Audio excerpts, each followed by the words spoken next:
இன்னைக்கு நம்ம என்ன குக் பண்ண போறோம்? ரோஸ்டட் பன்னீர் கிரேவி. ஓகே, ஸோ ரோஸ்டட் பன்னீர் கிரேவிக்கு என்னென்ன தேவை சொல்லலாம். தேங்காய், கரம் மசாலா, பட்டை சோம்பு, உப்பு, கொத்தமல்லி, வெங்காயம், தயிர், முந்திரி, மஞ்சத்தூள், தக்காளி, பன்னீர், கரம் மசாலா தூள், காஞ்ச மிளகாய், இஞ்சி பூண்டு paste, oil, red chilli powder. தேவையான பொருட்கள் சொன்னதுக்கு அப்புறம் பார்த்தீங்க அப்படின்னா பன்னீர் நம்ம வந்து கியூப்ஸாக கட் பண்ணி வச்சுருக்கோம். முன்னாடி நம்ம வந்து ப்ரீவியஸாக பண்ண வேண்டிய எந்த விஷயமும் இல்லை.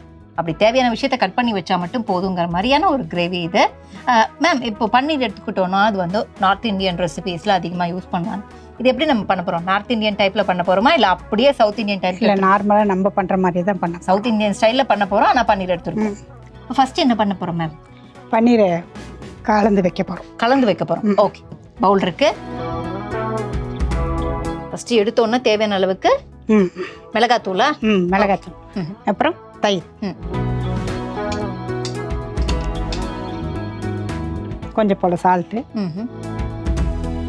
அப்புறம் கிரேவியில் போட்டுக்கலாம் சால்ட்டு. இப்போ கொஞ்சம் போல் போட்டுக்கலாம்.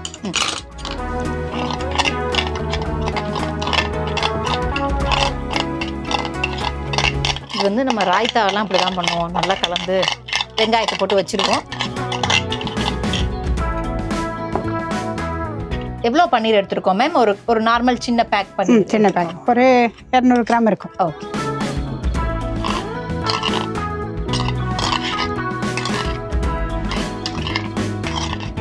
ஸோ அதில் நம்ம வந்து பன்னீரை போட்டு பெரட்டி வச்சுட்டு போகிறோம். அவ்வளோதான் வச்சிடும். கொஞ்ச நேரம் அது ஊறட்டும். அதுக்குள்ளே வெங்காயம் தக்காளி ஃப்ரை பண்ணுவோம். ஸோ வெங்காயம் தக்காளி ஃப்ரை பண்ணுறதுக்கு நம்ம வந்து கடாய் வச்சுருக்காங்க. கடாய் எடுத்து வச்சு அப்படியே ஃப்ரை பண்ண ஆரம்பிச்சிடலாம். அண்ட் இந்த கடாயிலேயே நம்ம இந்த ரெசிபியை முடிச்சிட போகிறோம் அப்படிங்கிறது தான் சிறப்பு.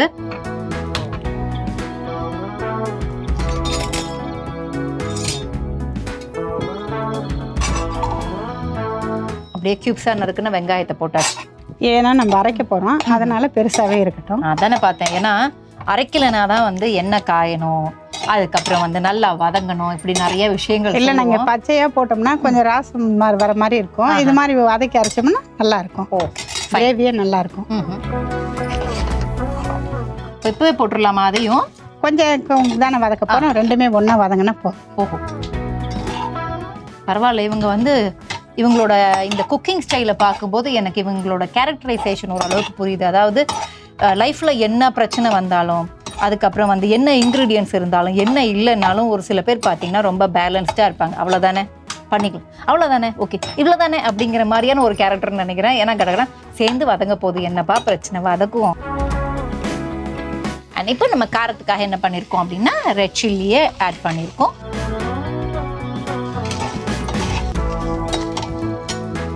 லைட்டாக சால்ட்டு போடலாம், கொஞ்சம் சீக்கிரம் வதங்கிடும்.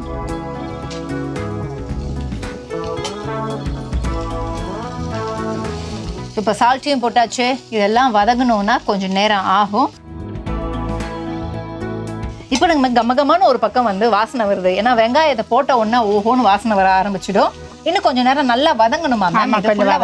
கொஞ்சம். ஓகே, ஃபுல்லாக வதங்கினதுக்கு அப்புறம் நமக்கு அடுத்து மேம் இதில் வந்து நமக்கு பெருசாக வந்து இன்க்ரீடியன்ஸ் அதிகமாக நம்ம எதுவுமே எடுத்துக்கலாம். அதாவது நார்மல் மசாலாக்கான இன்க்ரீடியன்ஸ் தான் எடுத்துருக்கோம். ஸோ குக்கிங் டைமில் நம்ம அந்த ரோஸ்டட் அப்படிங்கிறத என்ன சொல்கிறோம்? எதை நம்ம ரோஸ்ட் பண்ண போகிறோம்? பன்னீர் அதாவது ரோஸ்ட் பண்ணி போட போகிறோம். ஓஹோ, இப்போ நம்ம அப்படியே கிரேவியில் போட்டோம்னா அது அப்படியே இது மாதிரி ஆகிடும். நம்ம ரோஸ்ட் பண்ணி போட்டோம்னா அப்படியே இருக்கும். நம்ம சர்வ் பண்ணும்போது அவங்கவுங்களுக்கு தனித்தனியாக வரும்ல. இது மாதிரி இருந்தால் இது ஆகிடுமே, குழஞ்சிடும். ஸோ இது ரெடி ஆச்சு அப்படின்னா நம்ம அப்படியே எடுத்து ஜாரில் போட போகிறோம். அதானே மேம்? ஓகே, கொஞ்சம் ஆற வச்சுட்டோம், அரைச்சிட வேண்டியது. ஓகே, ஸோ இப்போ நம்ம போட்டதுக்கு பார்த்தீங்கன்னா நல்லா கொஞ்சம் குக் ஆகிற மாதிரி இருக்கு. மேமும் வந்து என்ன ஏது அப்படின்னு பார்த்துட்டு இருக்காங்க. போதுமா? இன்னும் கொஞ்சம் குக் ஆகணுமா? போதும், அரைக்கணும். போதும், வதங்க போதும், அரைக்கணும். அப்போ முதல்ல ஆஃப் பண்ணிடுவோமா? ஆஃப் பண்ணியாச்சு. எப்படி இருந்தாலும் அந்த குவான்டிட்டி பார்த்தீங்கன்னா அதுக்கு பெரிய ஜார் தான் தேவைப்படும். அப்படியே நம்ம ஜாரில் போட்டுருவோம்.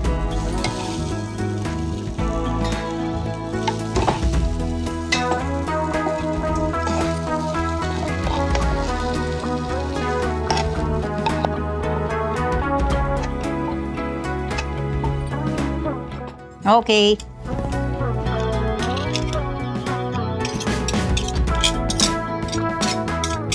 ஃபைன். கொஞ்சம் நமக்கு இது ஆறணும். ஆறிடுச்சுன்னா நம்ம அரைச்சிடலாம். ஸோ நாங்கள் அரைச்சிட்டு வரோம், அதுக்குள்ள மேம் அடுத்த வேலை என்னன்னு பார்த்துட்டு இருக்காங்க. Welcome back. இது இந்தியாவின் நம்பர் 1 டீலர் வசந்த் & கோ வழங்கும் கிச்சன் கில்லாடிகள், co-sponsored by டார்லிங் மசாலா, அம்மாவின் கைமணம் மாறாத சுவை. இன்னைக்கு மாலா அவர்கள் நம்ம கூட இருக்காங்க. இன்றைய எபிசோட்ல நாங்கள் பண்ணிட்டு இருக்கிற ரெசிபி ரோஸ்டட் பன்னீர் கிரேவி. ஸோ இதை நம்ம எப்படி அரைச்சிருக்கோம் அப்படிங்கிறத முதல்ல பார்த்துடலாம்.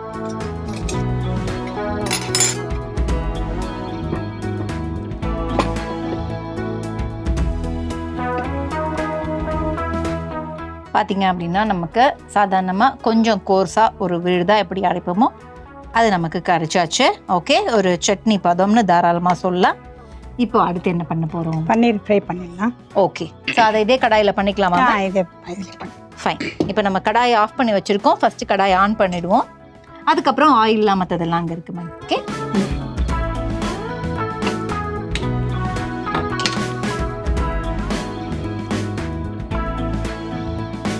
கடாய் ஹீட் ஆனதுக்கப்புறம் நம்ம எண்ணெயில் தான் பண்ண போகிறோம் மேம். தாராளமாக மேம் எண்ணெய் ஆட் பண்ணிடலாம்.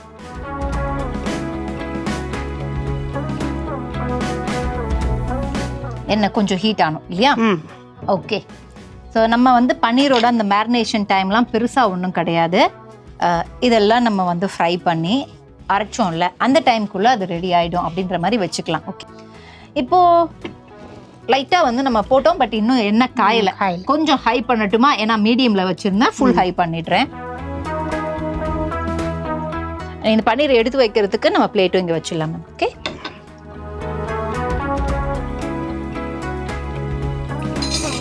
வேணும்னா இந்த கரண்டியும் வைக்கிறேன்.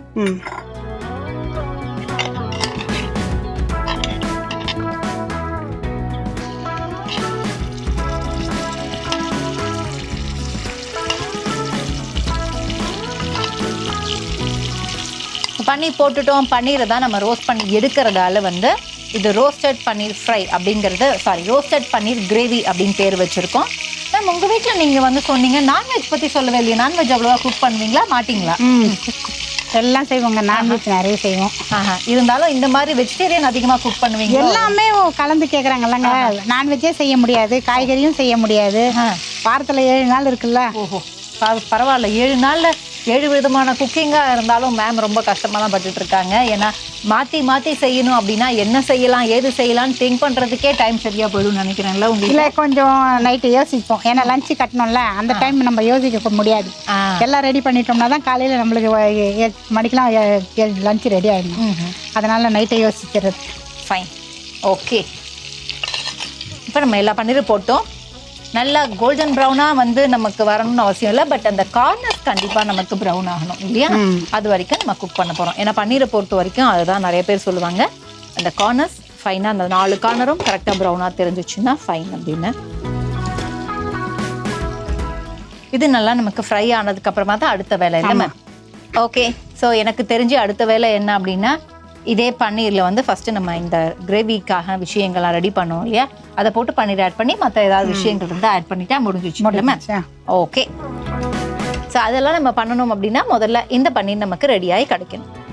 இப்போ மேம் கண்ணும் கருத்துமா பார்த்து எங்கேயுமே கலர் அதில் பட்டிருக்கே தவிர அது கலர் மாறலை, அதாவது பன்னீரோட கலர் மாறலை. அந்த அளவுக்கு நம்ம குக் பண்ணியிருக்கோம். ஸோ மேம், இன்னும் போதுமா இல்லை கொஞ்சம் நேரம் குக் பண்ண ரெடி ஆயிடுச்சு? எடுத்துடலாமா? பிளேட் இங்கே ரெடியாக இருக்கு.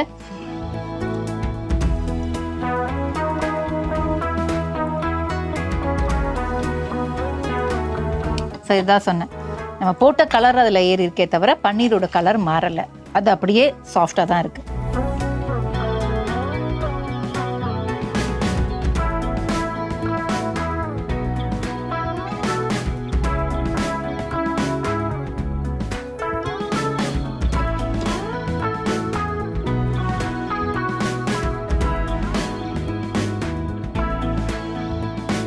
ஸோ இப்போ அடுத்து நமக்கு ஃப்ரெஷ்ஷான ஒரு கடாய் தேவை, அதில் தான் நம்ம கண்டினியூ பண்ண போகிறோம். மேம் இதை எடுத்துடலாம். அண்ட் நம்ம இன்னொரு கடாய் வச்சுடலாமா? அப்படியே மாற்றி வச்சுக்கலாம். ஓகே,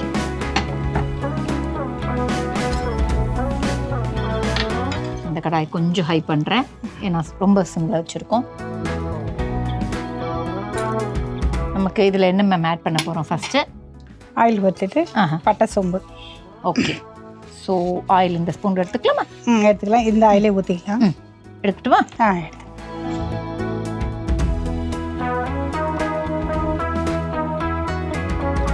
எவ்வளோ தேவையோ பாருங்க. போதும் நான் சொல்லுங்க.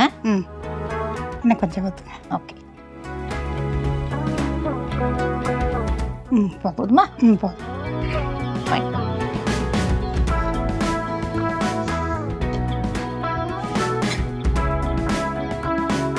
ஹைலியே வைக்கலாம்னு நினைக்கிறேன்ல.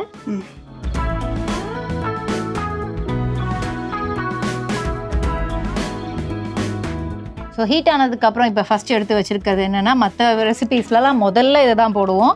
மேம் இதை நார்மலாக கொஞ்சம் போட்டு அரைப்பாங்களே, நமக்கு அது அரைக்கிறதுக்கு இது வேண்டாமா? இப்போ இதுலேயும் தாளிச்சிட்டு அரைச்சாலும் போட்டாலும் ரொம்ப அதே வாசனை வர மாதிரி இருக்கும். இது நல்லா இருக்கும்ல, தாளிக்க மட்டும் போட்டால் போதும். இல்லை அப்படி நம்ம அதை அதில் போட்டு அரைக்கணும், தாளிக்க வேணாம். ஓஹோ. கிரேவி செஞ்சு அப்படியே வச்சு ஏதாவது ஒன்றுத்தில் போட்டுக்கலாம். போதும். ஓகே, போட்டுருவா.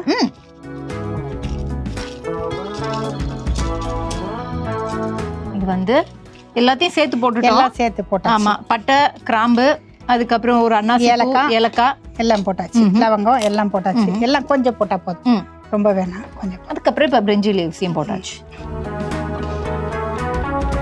மேம் பெரிய கரண்டி அங்கே இருக்கு, நம்ம வேணா அதை எடுத்துக்கலாம். இதோ இருக்கு. ஃபைன்.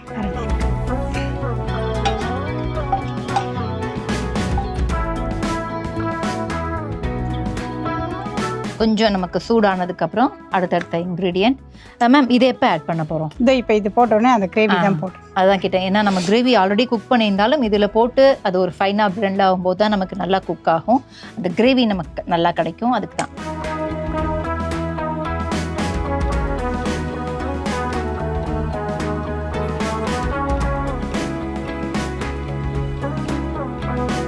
போலாமா? இன்னும் நல்லா கொஞ்சம் ஹீட் ஆகட்டுமா?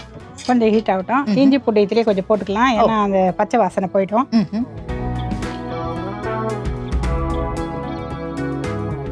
ஒரு ஸ்பூன் போதும்.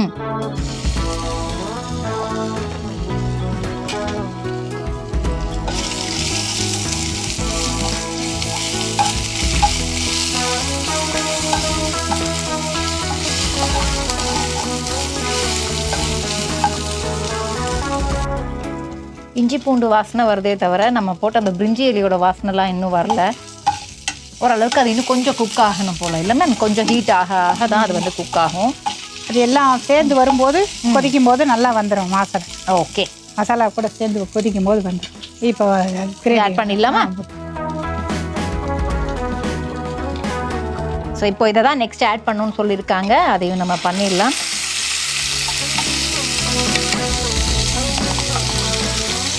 மேம் இதில் வந்து எப்படியுமே நம்ம கொஞ்சம் வாட்டர் சேர்ப்போம்ல, இந்த அங்கே இட்லியும் இருக்குது. நீங்கள் வாட்டர் ஆட் பண்ணி அதை நம்ம வந்து இந்த கடாயில் அதை அப்படியே ஆட் பண்ணிடலாம். நம்ம அரைச்சி வச்ச கிரேவியை இப்போ தான் நம்ம போட்டிருக்கோம், அது நல்லா கொதிச்சிட்ருக்கு. ஸோ இதுக்கப்புறம் நமக்கு மறுபடியும் அரைக்கிற வேலை இருக்குது. அப்படிங்கிறதுனால ஸ்மால் ஜார் இங்கே இருக்குது. பட் இதில் என்ன அரைக்க போகிறோம் மேம்? தேங்காவும் முந்திரி. ஓகே,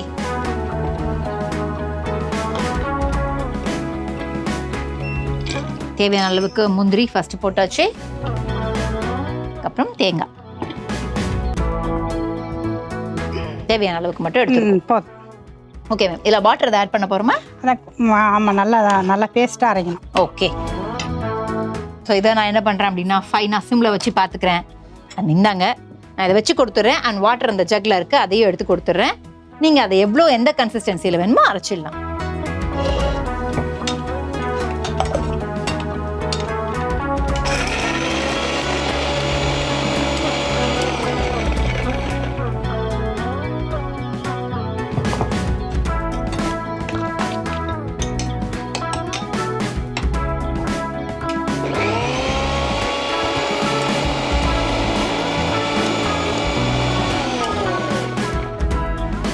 ஓகே, அரைஞ்சிச்சா மேம்? போதுமா இல்லை இன்னும் கொஞ்சம் நல்லா ஃபைனா?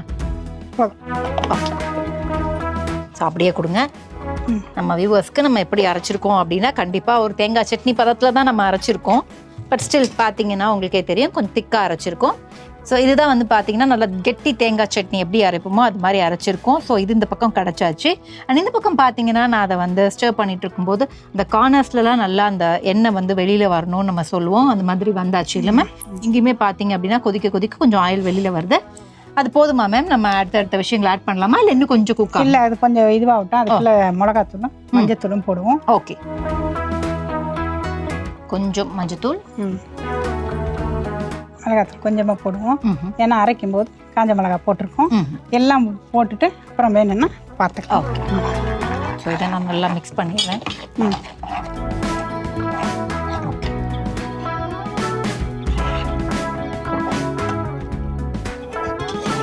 ஆல்ரெடி குக் பண்ணி போட்டிருந்தாலும் நமக்கு இன்னும் நல்லா கொஞ்சம் குக் ஆகணுங்கிறதுக்காக இப்போ 2 இன்க்ரீடியன்ட் சேர்த்து மறுபடியும் அதை நல்லா நம்ம குக் பண்ண போகிறோம்.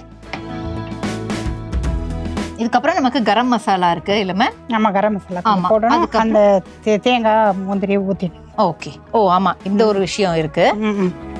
அதுக்கப்புறம் நமக்கு லாஸ்டா பன்னீர் நம்ம வந்து ரெடி பண்ணி வச்சு ஃபுல்லாக கிரேவி ரெடி ஆகிட்ட பிறகு நம்ம பன்னீர் போட்டால் போதும். முதலே போட்டோம்னா பன்னீர் ஃபுல்லாக உடஞ்சிடும். கரம் மசாலாவையும் போட்டுட்டோம்.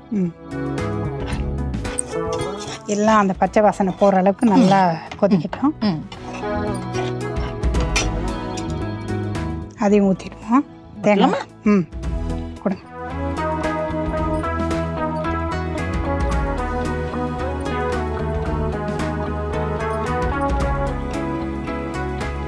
ஜக் அங்கே தான் இருக்கு. இதோ இருக்கு.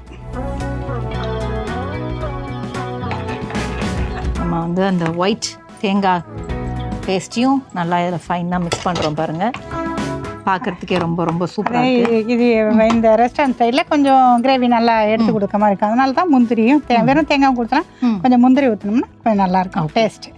தேங்காய் அண்ட் முந்திரியோட காம்பினேஷன் நல்லா இருக்கும். அண்ட் காம்பினேஷன் மட்டும் இல்லை, இப்போ பார்த்தீங்கன்னா முதல்ல இருந்ததுக்கும் இப்போது கொஞ்சம் அந்த திக்னஸும் கிடச்சிருக்கு, அந்த டெக்ஸ்சரும் நமக்கு கொஞ்சம் கிடைக்கும். பச்சை வாசனைலாம் போட்டோம். மூடி வைக்கலாமா? கொஞ்சம் நான் மூடி வைங்க. ஓகே, நான் இந்த கரண்டியோடய மூடி வைக்க போகிறேன். ஏன் அப்படின்னா நமக்கு ரொம்ப அதில் வந்து எக்ஸஸ் வாட்டர்லாம் இல்லை, அதனால் கொஞ்சம் கெட்டியாகவே தான் இருக்குது கிரேவிங்கிறதுனால ரொம்ப நம்ம குக் பண்ணிட முடியாது, அடி பிடிச்சிடும். அதனால் கொஞ்சம் இந்த கேப் விட்டு அதை மூடி வச்சுருக்கோம். ஸோ பச்சை வாசனை போட்டோம். அதுக்கப்புறம் பன்னீரை ஆட் பண்ணிடலாம். சுமார் 5லேருந்து ஒரு 7 நிமிஷத்துக்கு அப்புறம் பார்த்தீங்க அப்படின்னா நமக்கு கொஞ்சம் கலரும் சேஞ்ச் ஆகிருக்கு, அதே மாதிரி அந்த திக்னஸும் கொஞ்சம் கிடச்சிருக்கு. அதை விடாமல் கைவிடாமல் கிளறிட்டு இருக்காங்க. மேம், இப்போது அடுத்த இன்க்ரீடியன்ட் என்ன போடலாம்? பன்னீர் போட்டு ஓகே ஒரு நிமிஷம் வச்சு இறக்கலாம்.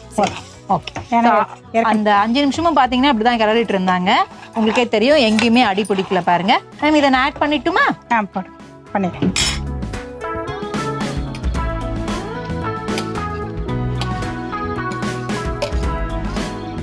ஓகே, பண்ணியாச்சு.